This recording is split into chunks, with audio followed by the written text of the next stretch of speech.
यही एक ऐसा प्रोफेशन आज की तारीख में बचा है जिसमें आपको भगवान मानते हैं। क्या वो बुनियादी चीजें जो आपको लगता है कि इन पे हमें काम करने की अब बहुत ज्यादा जरूरत है? देखिए, हेल्थ के हिसाब से बताऊं तो मेन इज रोड। हर दूसरे तीसरे दिन पेपर में आता है कि वो पालकी पे उठा के लेके आते हैं। एक घर यहाँ है, एक घर वहाँ है, एक घर वहाँ है। जो नियरेस्ट टाउन एरिया है वहाँ आप एक अच्छा हॉस्पिटल, अच्छा स्कूल खोल दें। मेडिसिन है वो ऊपर से नहीं आ सकते, आप ड्रोन से मेडिसिन पहुंचा सकते हैं। उत्तराखंड में एक अलग समस्या है कि बारिश नहीं होती है, तब हेलीकॉप्टर सर्विसेज, एम्बुलेंस है, बट वो कितने महीने हो पाता है। कभी वेदर खराब है वो जा नहीं पाता है। जिसके पास एक भी पैसा नहीं है उसके महंगे से महंगा ऑपरेशन भी जरूरत पड़ेगी तो हम करेंगे। पहाड़ पे after 5 you can't do anything. मेरे एक तो पैरामेडिकल स्टाफ हमारे पीपल कोठी से इसलिए भागा है, सर 5 बजे के बाद हम करें क्या वहाँ? सड़कों पे आप घूम नहीं सकते ज्यादा रात। भालू की प्रॉब्लम कितनी चल रही है आजकल, लैंडस्लाइड कितने हैं। मैं भी एक बार शीशा तोड़ के निकल गया था पत्थर। नमस्कार, मैं हूं आरजे काव्य। ओहो रेडियो के स्टूडियो से इस वक्त आपके साथ में जुड़ रहा हूं। कोशिश होती है कल्चर के तौर पे, समाज के तौर पे बहुत सारे इनिशिएटिव्स को आपके बीच में लाया जाए, आप लोगों से बातचीत करी जाए, एक डायलॉग स्थापित किया जाए। और आज ये एक बहुत ही इम्पॉर्टेंट और बहुत ही खास डायलॉग आपके सामने लेकर आए हैं विलॉक्स मीडिया, जो कि हेल्थ केयर इनोवेशन डायलॉग्स के माध्यम से आप लोगों के साथ जुड़ने की कोशिश कर रहे हैं कि उत्तराखंड के भीतर, कंट्री के भीतर कौन से ऐसे इनिशिएटिव्स हैं जिनको लिए जाने की सख्त जरूरत है in terms of health care की, कैसे उसको इम्प्रूव किया जाए। तो इस सीरीज में आज हमारे साथ में डॉक्टर अनुज सिंघल जुड़ रहे हैं, जिनका खुद का लगभग 3 दशक से ज्यादा का अनुभव पूरे देश के भीतर है। उन्होंने ट्राइबल एरियाज में बहुत सारा काम किया है, रूरल एरियाज में बहुत काम किया है। इस वक्त पे वो सेक्रेटरी हैं Swami Vivekananda health mission society के साथ में। काफ़ी लंबे समय से यहाँ देहरादून उत्तराखंड में वे कार्य कर रहे हैं। वैसे सहारनपुर के वो रहने वाले हैं, लेकिन बहुत अच्छा अनुभव यहाँ इस राज्य के भीतर उनको हो चुका है। तो आज उनसे हम बात करेंगे कि किस तरह चारधाम में जब यहाँ लाखों लोग हर वर्ष आते हैं, ग्रामीण इलाकों में हेल्थ केयर की क्या पोजीशन है, हमारे जो ट्राइबल एरियाज हैं उन एरियाज को कैसे डेवलप किया जा सकता है in terms of health care, technology का क्या रोल हो सकता है, 2047 के विजन को लेके क्या बात की जा सकती है, और जानने की कोशिश करेंगे कि हमारे जो डॉक्टर्स हैं, जो नए लोग इस फील्ड में आना चाह रहे हैं, जो इसमें तैयार हो रहे हैं, उनको कैसे मोटिवेट किया जाए जब 2047 को हम लोग सेलिब्रेट कर रहे हों। First of all Anuj sir, आपका बहुत स्वागत हमारे ओहो रेडियो के स्टूडियो में। अगर बात करें, आपका एक रिच एक्सपीरियंस रहा है इस क्षेत्र में काम करने का, एंड स्पेशली ट्राइबल एरियाज में दशकों का आपका अनुभव है। अगर मैं आपसे जानना चाहूँ, एक रूरल एंड ट्राइबल एरियाज में काम करने का, लोकेशंस पे काम करने का, and delivery specially in terms of health care को, अगर उसके बारे में आप बात करना चाहें, जिसके साथ मैं शुरुआत करना चाह रहा हूँ कि एक प्लेन इलाके और मैदानी इलाके और इन ट्राइबल एरियाज में काम करने को लेके, तो आप इसको कैसे एड्रेस करना चाहेंगे? देखिए, प्लेन एरिया में भी जो रूरल एरिया है, गांव वाला एरिया है, वहाँ भी थिंग्स आर ऑलमोस्ट सेम जी। ट्राइबल एरिया में बस दिक्कत ये आती है जोग्राफिकल प्रॉब्लम्स, क्योंकि वो जंगल के अंदर है, पहाड़ पे है, तो वहाँ रीच थोड़ी मुश्किल है। बाकी जो हेल्थ कंडीशंस हैं ऑलमोस्ट जो रूरल एरिया और ट्राइबल एरिया में ऑलमोस्ट सेम है। बस टफ ये है कि delivery is difficult in tribal area, क्योंकि आपको रीच है, जो अप्रोच है वो थोड़ा दिक्कत वाला रहता है। बट दोनों जगह health facilities are very poor, और जो मोस्ट ऑफ दी मतलब जो हेल्थ की समस्याएं हैं लगभग सेम है। अगर हम बात करें उत्तराखंड राज्य की, तो लगभग 9.5 डिस्ट्रिक्ट पहाड़ी हैं और लगभग 3.5 के आसपास, अगर मान लें मोटा मोटा जो है वो शहरी इलाके में आते हैं। क्या वो बुनियादी चीजें जो आपको लगता है कि इन पे हमें काम करने की अब बहुत ज्यादा जरूरत है? देखिए, हेल्थ के हिसाब से बताऊं तो मेन इज रोड। जी। कहीं भी आप रोज हर दूसरे तीसरे दिन पेपर में आता है कि वो पालकी पे उठा के लेके आते हैं। हाँ। तो आप भी मतलब यहीं के रहने वाले हैं, पहाड़ पे भी देखा होगा, it is very difficult even for the government also. एक घर यहाँ है, एक घर वहाँ है, एक घर वहाँ है जी। सब जगह रोड देना, स्कूल देना, हेल्थ सेंटर्स देना, 100 लोग वहाँ रहते हैं, how can you provide a school, health centre कैसे कर सकते हो? अब उनको वहाँ से प्लेस करना भी पॉसिबल नहीं है। तो आपको अपना इंफ्रास्ट्रक्चर इम्प्रूव करना है जी। कि मिनिमम रोड्स बन जाए, अच्छे रोड्स बन जाए, ताकि अप्रोचेबिलिटी बढ़ जाए, लोग आराम से नीचे आ सके। और जो नियरेस्ट टाउन एरिया है वहाँ आप एक अच्छा हॉस्पिटल, अच्छा स्कूल खोल दें जी कि कम से कम 15-20 किलोमीटर के उनके एरिया में एक अच्छा स्कूल, अच्छा हॉस्पिटल हो। जी और अब फॉर्चुनेटली टेक्नोलॉजी इतनी अच्छी आ गई है, जी उसको भी अगर हम यूज़ करें हाँ। प्रॉपरली तो उससे भी काफ़ी चीज़ें हो सकती हैं। जैसे अभी मेरी बात हो रही थी, मेडिसिन है वो ऊपर से नहीं आ सकते, आप पर मोबाइल की रीच हर जगह है। उन्होंने बता बिल्कुल। दिया प्रॉब्लम क्या है, आप ड्रोन से मेडिसिन पहुंचा सकते हो। करेक्ट। हर जगह ड्रोन की अप्रोचेबिलिटी है, तो वाई कांट वी यूज़। और Correct. ड्रोन अभी इतना कॉस्टली भी नहीं है, बिल्कुल। है ना। जैसे एम्स से कभी कभार एक आधा ब्लड पहुंचा देते हैं, वही पेपर में आ जाता है, ड्रोन से हो गया, जी बट वो रेगुलर बेसिस पे होना चाहिए। राइट। और उत्तराखंड में एक अलग समस्या है कि बारिश इतनी होती है, तब हेलीकॉप्टर सर्विसेज, आप एम्बुलेंस है, हाँ एम्स वाले कर रहे हैं, बट वो कितने महीने हो पाता है, कभी Right. वेदर खराब है वो जा नहीं पाता है। जी अगर रोड्स अच्छी हो जाएंगी और नियरेस्ट टाउन जो है अच्छे हॉस्पिटल्स खुल जाएंगे जी। जहां आपको एम्स आना ही ना पड़े, हार्डली 2-4% केसेस को ही आना पड़े, तब तो वो मैनेज कर सकते हैं। अनलेस यू, आप जैसे इवन आप श्रीनगर जाओ, चमोली हेडक्वार्टर्स है, कितने अच्छे हॉस्पिटल हैं, कितने डॉक्टर्स हैं, है ना। आप रेफरल सेंटर्स बन गए हैं सब, है ना, क्योंकि फैसिलिटीज नहीं है। सर्जन है तो एनेस्थेटिस्ट नहीं है, तो एक चीज़ है, कभी पूरा इंफ्रास्ट्रक्चर नहीं है ओटी में, तो डॉक्टर्स आर आल्सो हेल्पलेस। तो वो तो आपको एक बड़ा सोच के, समझ के, एजुकेशन के लिए भी और हेल्थ के लिए भी, दो मेन समस्याएं हैं जो माइग्रेट होते हैं। पलायन के दो ही मेन कारण है, first is education not health, जी एंड सेकंड इज हेल्थ।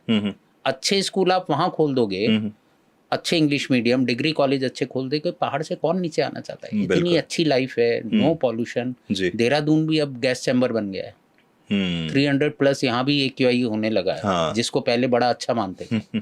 पहाड़ अब हम इतना अच्छा, बिल्कुल प्योरिटी रहती है, आप फ्री की, आपको 100% ऑक्सीजन मिल रही है, और खेती तो अच्छी है वहाँ, कैश क्रॉप्स अच्छी हैं, पहाड़ पे गरीबी नहीं है। बिल्कुल।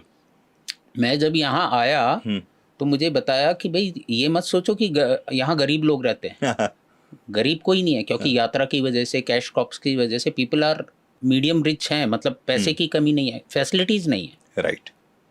जो भी है उसके रीजंस आप मालूम ही है क्यों नहीं डेवलपमेंट होता, तो मैं उसमें नहीं जा रहा, but somebody has to do that.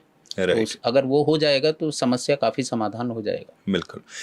अगर बात करें स्वामी विवेकानंद हेल्थ मिशन की, आप इतने लंबे समय से उससे जुड़े हुए हैं, और स्वामी विवेकानंद जी का वो कोट तो कि उत्तिष्ठ जागृत प्राप्य वरानी बोधत जो है वो बड़ा प्रचलित है। मैं भी विवेकानंद विद्या मंदिर से पढ़ा हूँ, तो हमने तो उसको बहुत कोट को बिल्कुल घोट के पिया हुआ है।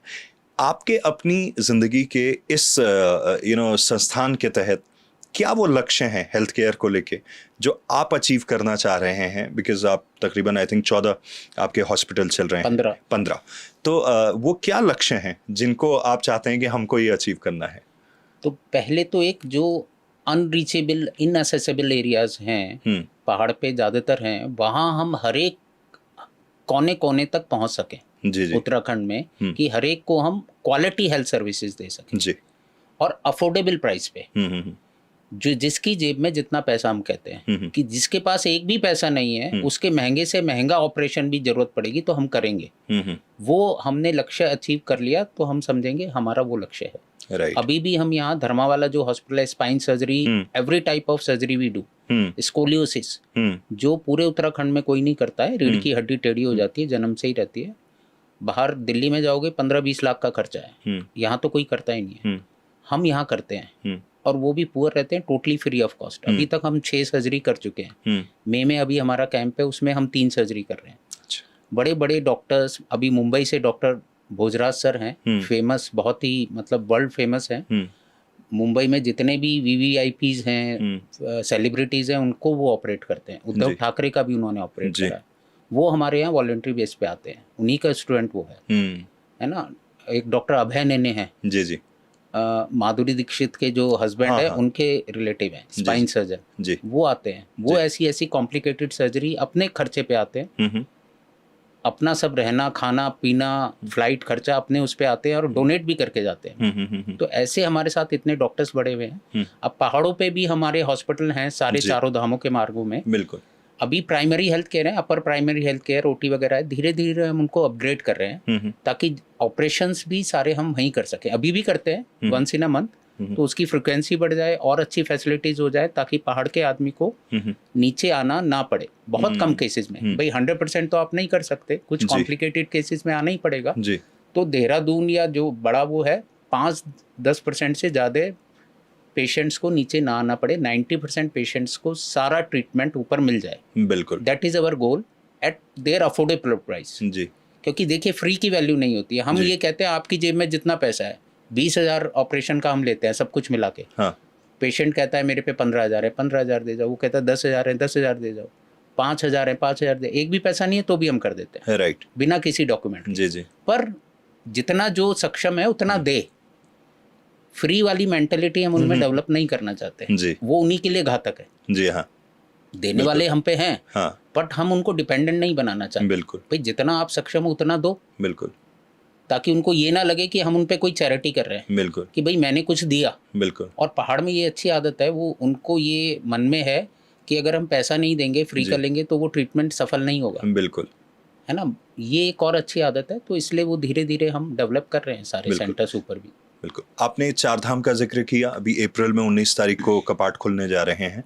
क्योंकि जो हमारे पिलग्रिम हैं पूरे देश से लोग आते हैं, और टेम्परेचर शिफ्ट उस टाइम पे बहुत ज़्यादा हो जाता है। एक तो कि नीचे शहरों में इतना गर्मी और वहाँ पे एकदम लगभग 30 डिग्री का फ़र्क आ जाता है। हेल्थ केयर सिस्टम को चार धाम रूट्स पे पूरे देश से लोग आ रहे हैं, न केवल इमेज का सवाल होता है, but at the same time health care को जो है और मजबूत करने की ज़रूरत महसूस होती है। इसको आप कैसे देखते हैं? तो देखिए, पहले तो हमने 2016 से चारों धामों के मार्गों पे चालू करे हॉस्पिटल। जी, यमुनोत्री मार्ग में बड़कोट में हमारा हॉस्पिटल है जी, गंगोत्री मार्ग में उत्तरकाशी में है जी, केदारनाथ मार्ग पे नारायण कोटी में है जी, और बद्रीनाथ मार्ग में पीपल कोटी में। जी, उसके बाद फिर हमने धामों पे चालू करे। जी, 2019 में सबसे पहले हमने बद्रीनाथ में खोला। जी, जी, वहाँ पर even we treat heart attack, everything, we have ventilators, monitors, everything, train doctors, trained staff. जो हाई एल्टीट्यूड के कारण प्रॉब्लम होती है, टेम्परेचर से ज़्यादा हाई एल्टीट्यूड, क्योंकि Right. ऑक्सीजन की कमी रहती है, जी, और जिनको कोमॉर्बिडिटीज़ रहती हैं, हार्ट की प्रॉब्लम है, रेस्पिरेटरी प्रॉब्लम है, उनको और ज़्यादा हो सकता है। बिल्कुल, तो वो हमने सारी वहाँ फैसिलिटीज़ डेवलप करी हैं, लोगों को अवेयर भी करते हैं। तो बद्रीनाथ में हमने पहले चालू करा, तो उसी दौरान हमारा ये था केदारनाथ अगले साल चालू करेंगे, पर टाइम्स ऑफ इंडिया में आया कि 2018 में बद्रीनाथ में डेथ हुई थी 153, और उस साल हमारे हॉस्पिटल खुलने के बाद that came down to only 13, इतना ह्यूज डिफरेंस आया। तो हमने फिर कहा कि केदारनाथ भी इसी साल चालू करते हैं। 2019 ही सितंबर में हमने केदारनाथ भी चालू कर दिया। गवर्नमेंट का ये एक बेस कैंप छोटे से 6 कमरे में जी, चालू करा। वहाँ डेली के मई जून में हम 2700-2800 पेशेंट पर डे देखते हैं। इस साल हमने 2 लाख पेशेंट वहाँ पर देखे हैं। वही फैसिलिटी बढ़ाने के लिए अब हमने वहाँ 50 बेड का न्यू हॉस्पिटल हमने बना लिया है। उसका इनॉग्रेशन है 8 मई का। यू आर इनवाइटेड, आइए। बिल्कुल, उसमें सारी फैसिलिटीज है, टोटली फ्री। बद्री, केदार और गंगोत्री में भी हमने खोल लिया 2021 में। इस साल यमुनोत्री खोलने का प्लान है, तो ताकि जो 4 धाम पूरे देश से ही नहीं, विदेशों से भी पिलग्रिम्स आते हैं, ताकि हम उनको बेस्ट हेल्थ केयर सर्विसेज दे सकें। उसके लिए हमने ऐप भी अपना बनाया हुआ है, 4 धाम सारथी। उसमें हमारा गूगल लोकेशन से लिंक्ड है, फ़ोन नंबर है, क्या क्या फैसिलिटीज़ किस हॉस्पिटल में है वो डाउनलोड कर सकते हैं यात्री जी, उसमें देख सकते हैं जी, और हमारे डॉक्टर्स जो वॉलंटरी डॉक्टर्स हैं पूरे देश से आते हैं, जी, जी, फ्री सर्विस देते हैं, अपने खर्चे पे आते हैं, 10 दिन रुकते हैं। हमने अपील करी, देश भर से यात्री आते हैं। भाषा प्रॉब्लम है तो हमारे हर स्टेट में 2-3 डॉक्टर्स और पैरामेडिक्स हैं। तो अगर तमिलनाडु से कोई आ रहा है तो हम उससे बात करा देते हैं डॉक्टर से, अच्छा, क्योंकि पुअर है, अब उनको कोई लैंग्वेज नहीं आती, तो वो हमें बता देते हैं इसकी क्या प्रॉब्लम है, जी, उसके आधार पे ट्रीटमेंट करते हैं। ये एक हमने और इनोवेशन करा। बढ़िया, तो वहाँ पे हमने जो जो डॉक्टर्स हमारे वॉलंटरी अवेलेबल हैं उनके फ़ोन नंबर के साथ पूरी लिस्ट चिपका दी है, राइट, कि स्टाफ डायरेक्ट उनको कॉल कर सके, पेशेंट की उनसे बात करा दे और वो कर ले। बिल्कुल, और वॉलंटरी डॉक्टर भी पूरे देश भर से आते हैं, आंध्रा से, तमिलनाडु से, केरल से, कर्नाटक से, तो वो भी वहाँ रहते हैं, राइट, है ना। And I can speak 2-3 languages. जी, मेरी वाइफ इज़ फ्रॉम कर्नाटका, अरे वाह, तो वो चारों साउथ की लैंग्वेज जानती है, कुछ भी हो, शी इज़ अवेलेबल 24 आवर्स। जी, तो ऐसे हम पूरा उनका वो कर रहे हैं। राइट। एक चीज़ जानना चाह रहा हूँ सर, इतने लंबे समय से आप उत्तराखंड में कार्य कर रहे हैं।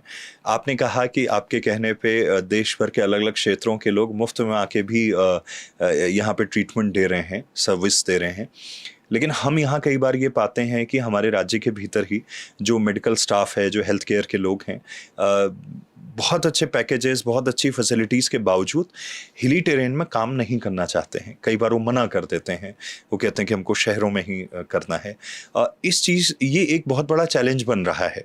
आपको क्या लगता है कि कैसे उनको मोटिवेट किया जाए कि सो दैट वो वहाँ पे जाएं या कुछ काम करें, या क्या कमी ऐसी रह रही है जिसकी वजह से बात नहीं बन पा रही है? Basic reason is amenities.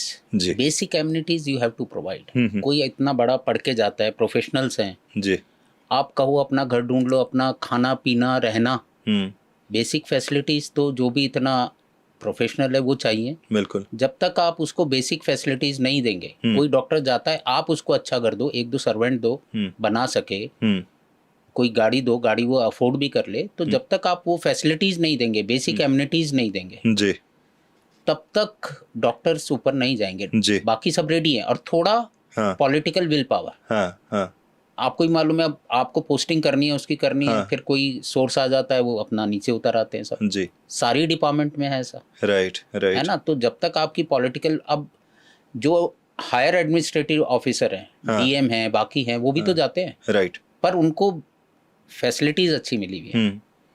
बाकी जो डॉक्टर्स को क्या फैसिलिटीज, आप जाके देखिए वो कैसे रहते हैं, गवर्नमेंट के डॉक्टर्स कैसे, तो उनके क्वार्टर्स हैं, उनको क्या फैसिलिटीज मिली हुई है। तो वो भी एक चीज है, और धीरे धीरे उनमें ये इनकलकेट भी करना ही है, एक सेवा वाला भाव, कि आप वहाँ जाइए, सर्विस करिए, और वो शॉर्ट टर्म, राइट, भाई ठीक है आप 2 साल रहिए, फिर आपको नीचे दे देंगे पोस्टिंग। तो ऐसे रोटेशन में आपको करना पड़ेगा। करेक्ट। फैमिली यहाँ रख ले, वो उनके लिए फैसिलिटीज है।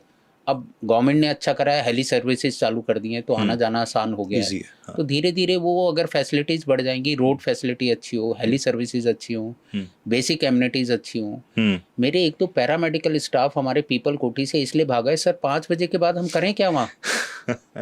आपने भी देखा है पहाड़ पे, after 5 it is dead, you can't do anything, कुछ नहीं है, राइट, करें क्या वो? राइट। तो वो इसलिए पागल हो जाते हैं। शहर वाला आदमी, उसकी तो 5-6 बजे के बाद लाइफ चालू होती है, करेक्ट, घूमना है, इधर उधर जाना है। पहाड़ में क्या करोगे आप, जिसको शहर वाली आदत पड़ी हुई है?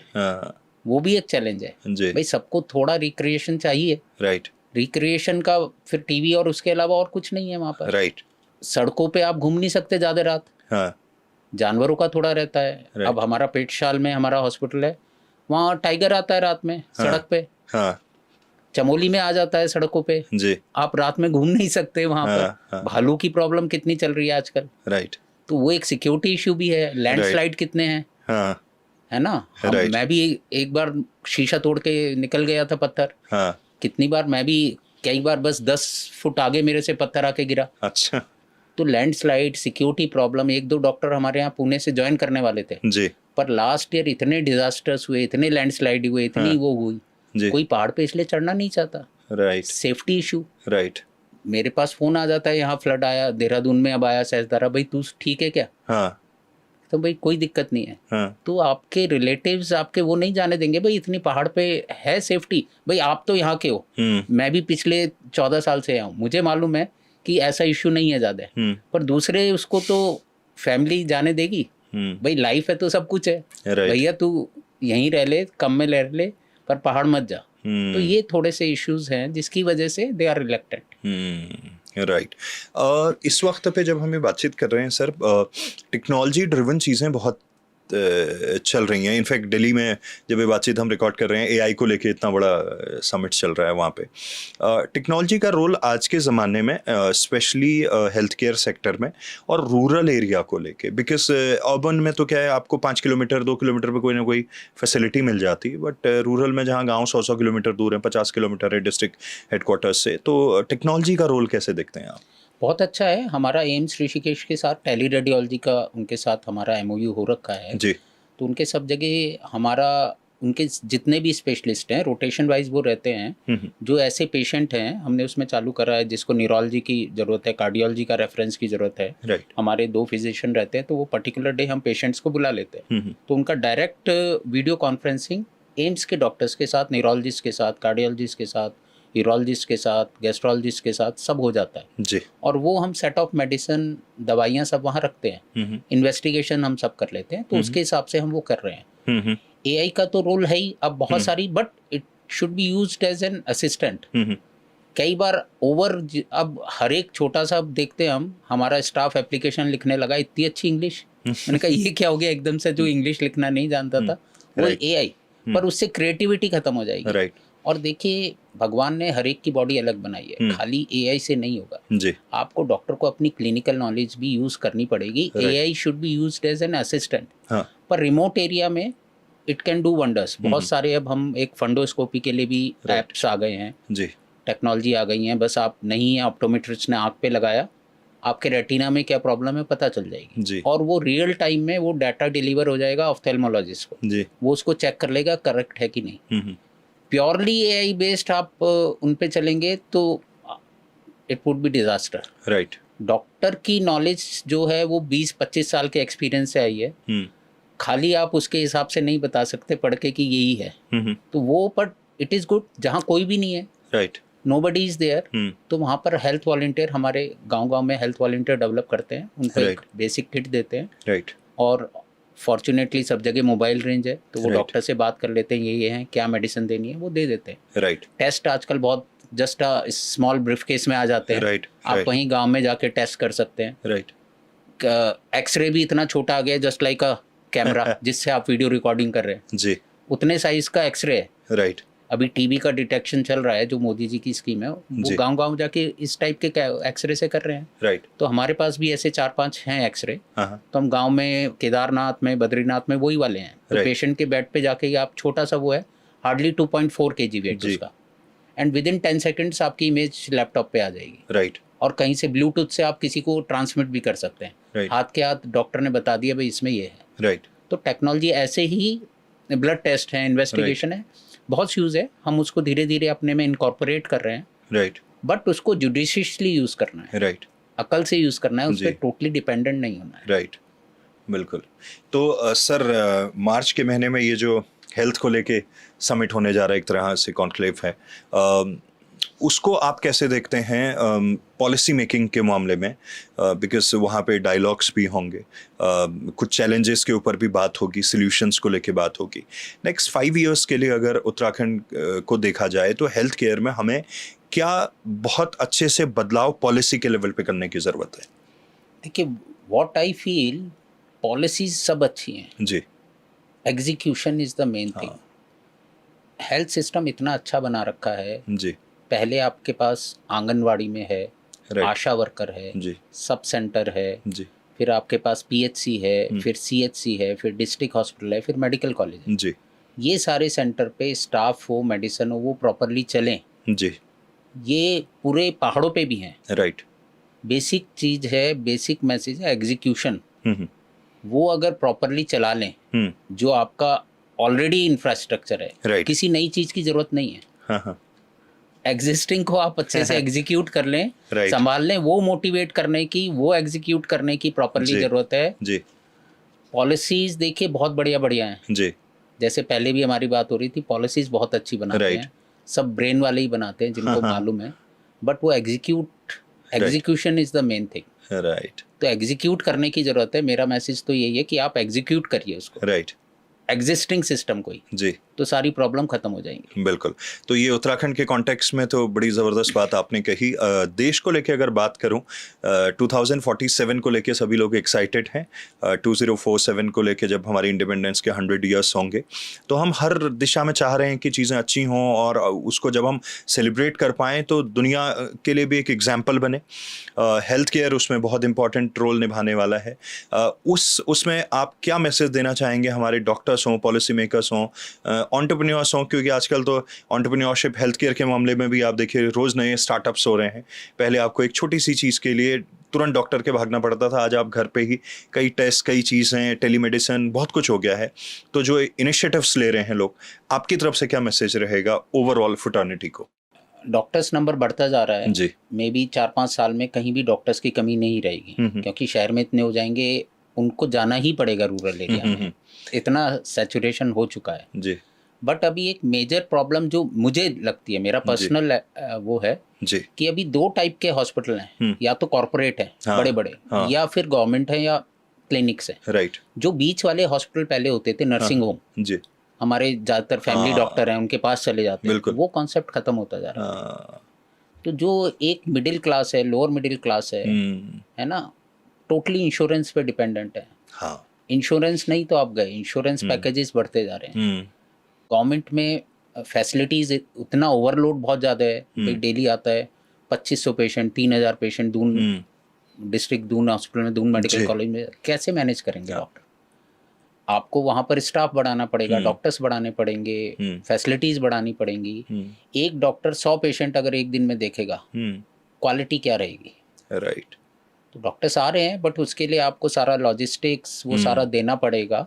और ये जो मीडियम लेवल के भी नर्सिंग होम में जो पहले रहते थे, 1-2 डॉक्टर चलाते थे, राइट, और बिल्कुल उनका एक एम्पैथी बड़ा एक अच्छा सा वो रहता था कि घर में पहुंच गया, मेडिकल हिस्ट्री उनको पता रहती थी पूरी फैमिली की। अब वो नहीं है, वो खत्म हो गया। राइट, वो जो एक ह्यूमन टच था, जी, वो धीरे धीरे हमारे प्रोफेशन में खत्म हो रहा है। फॉर सो मैनी रीजंस, उसका पूरा बिजनेस सेक्टर बन गया है। तो वो कैसे खत्म करें, it is a big challenge. Right. तो सबको एक वो पॉलिसी, अब ये जो हेल्थ समिट हो रही है जी, तो आई विल रिक्वेस्ट ऑर्गेनाइजर्स जो हैं वेलॉक्स इंडिया के, कि वो उस पर डिस्कस करें कि जो बीच वाले डॉक्टर हैं, फैमिली डॉक्टर्स हैं, वो कैसे अगेन रिवाइव हों, कैसे करें। राइट। तो थोड़ा सा वो अगर मैसेज यही है।